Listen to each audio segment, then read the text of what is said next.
Dhanbad public school आपके समक्ष एक कहानी प्रस्तुत करने जा रहा है जो पूरे देश में चल रहे PN Panicker national reading mission movement का एक हिस्सा है, जिसके माध्यम से 300 मिलियन अंडर प्रिविलेज पॉपुलेशन के बीच रीडिंग और डिजिटल रीडिंग को पहुंचाया जा सके।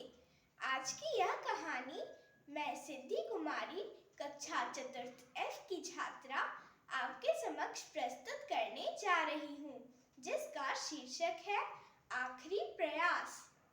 एक समय की बात है, एक राज्य में एक प्रतापी राजा राज करता था। एक दिन उसके दरबार में एक विदेशी आगंतुक आया और उसने राजा को एक सुंदर पत्थर उपहार स्वरूप प्रदान किया। राजा वह पत्थर देख बहुत प्रसन्न हुआ। उसने उस पत्थर से भगवान विष्णु की प्रतिमा निर्माण कर राज्य के मंदिर में स्थापित करने का निर्णय लिया और प्रतिमा निर्माण का कार्य महामंत्री को सौंप दिया। महामंत्री गांव के सर्वश्रेष्ठ मूर्तिकार के पास पहुंचा और उसे वह पत्थर देते हुए बोला, 7 दिवस के भीतर इस पत्थर से भगवान विष्णु की प्रतिमा तैयार कर राजमहल पहुंचा देना। इसके लिए तुम्हें 50 स्वर्ण मुद्राएं दी जाएंगी। मूर्तिकार खुश हो गया और महामंत्री के जाने के उपरांत प्रतिमा निर्माण का कार्य प्रारंभ करने के उद्देश्य से उसने अपने औजार निकाल लिए।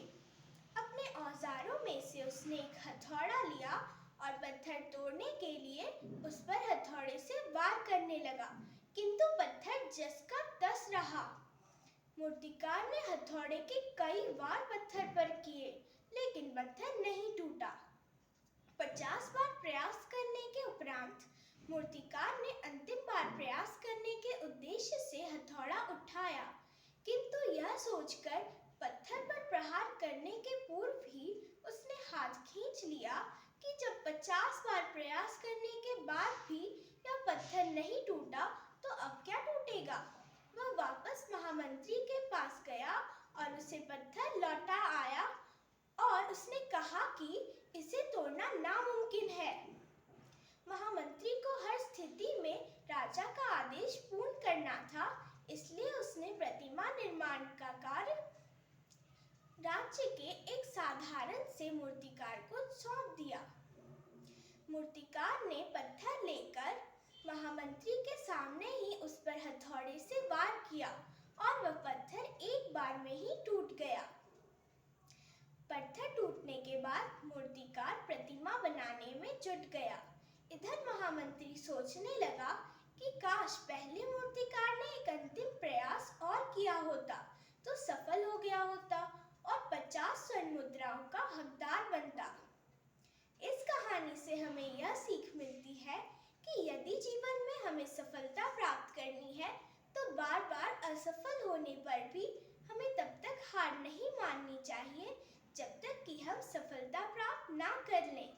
क्या पता जिस प्रयास को करने के पूर्व ही हम हाथ खींच लें वही हमारा अंतिम प्रयास हो और उसमें हमें कामयाबी प्राप्त हो जाए। धनबाद पब्लिक स्कूल आपसे अपील करता है कि आप भी एक कहानी पढ़ें, उसे रिकॉर्ड करें और अपने 10 सगे संबंधियों एवं मित्रों को भेजें। हम फिर आएंगे अगले रविवार नई कहानी के साथ। तब तक के लिए read at home, grow at home. Thank you Dhanbad public school.